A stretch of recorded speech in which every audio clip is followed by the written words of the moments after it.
Viewers and subscribers, please make sure to subscribe to Saga News TV and give a like and share, because if you don't, you will miss out a lot of news.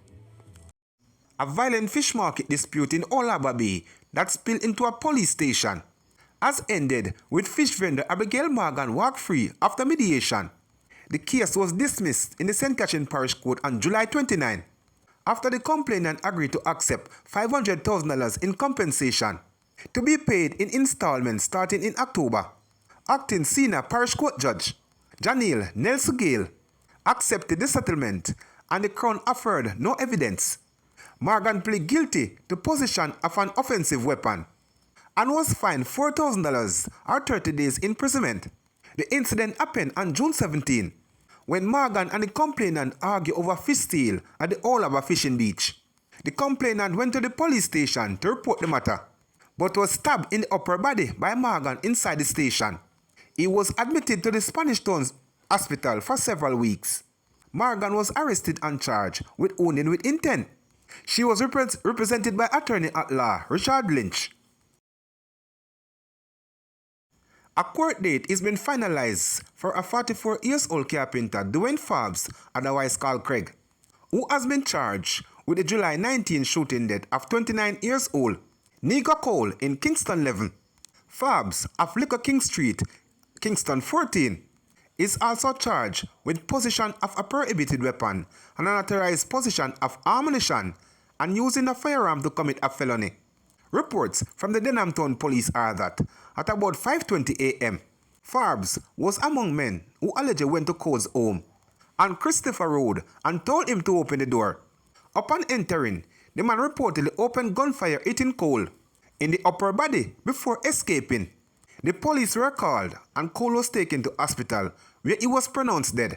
Forbes later turned himself into police and was formally charged following a question and answer session and a witness statement implicating him.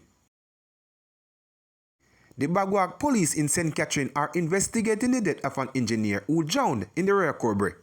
The deceased has been identified as 58-year-old Garfield Battis, a mechanical engineer of lot 118 St. Rose, Green Acres, St. Catherine.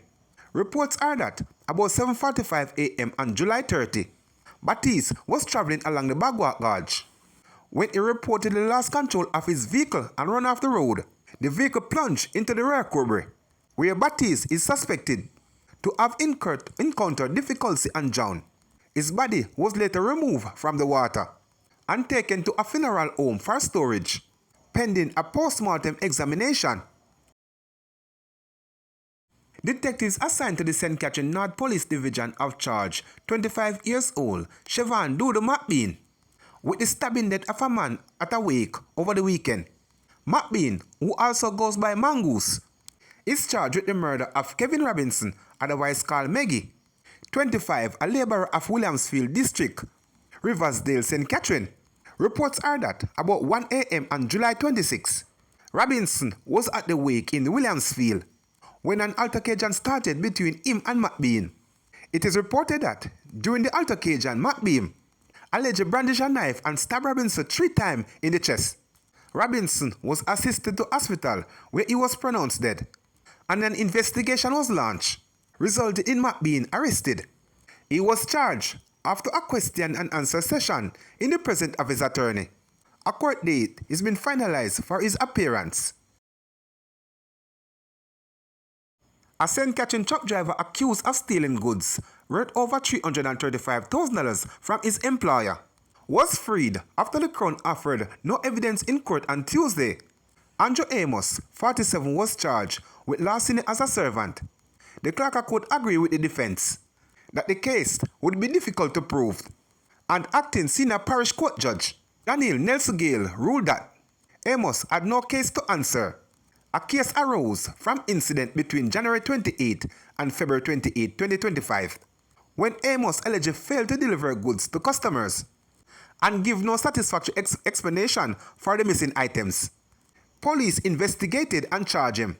Amos, who maintained his innocence throughout, was represented by attorney at law Sheldon Campbell and Abina Marist. A lifeguard has been charged by police for alleged breaking into a villa in Trelawney and steal items from guests staying there. 8 years old Anthony Maraj of Kerry Park District, Duncan, Trelawney is charged with burglary and larceny following the July 19 incident. The Falmouth police say about 11:30 p.m. a woman and 2 teenagers who were guests at the villa locked their quarters and retired to bed. The woman was awakened by someone present and saw a man in the room going through her belongings. The police say she made an alarm and the man ran out of the room and escaped through the kitchen door. The other occupants of the villa woke up, checked their belongings and discovered that their properties, such as laptop computers and cellular phones and bank cards, was also missing.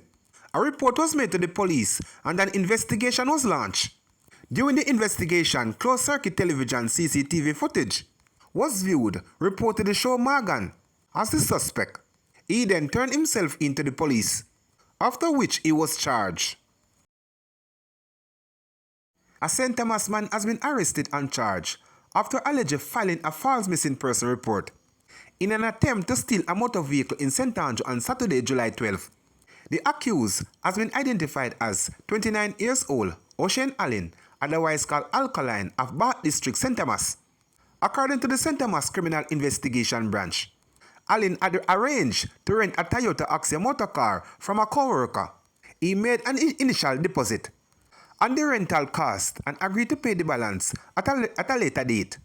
However, on the day the payment was due, Allen allegedly told his co-worker that a relative who had borrowed the vehicle had gone missing.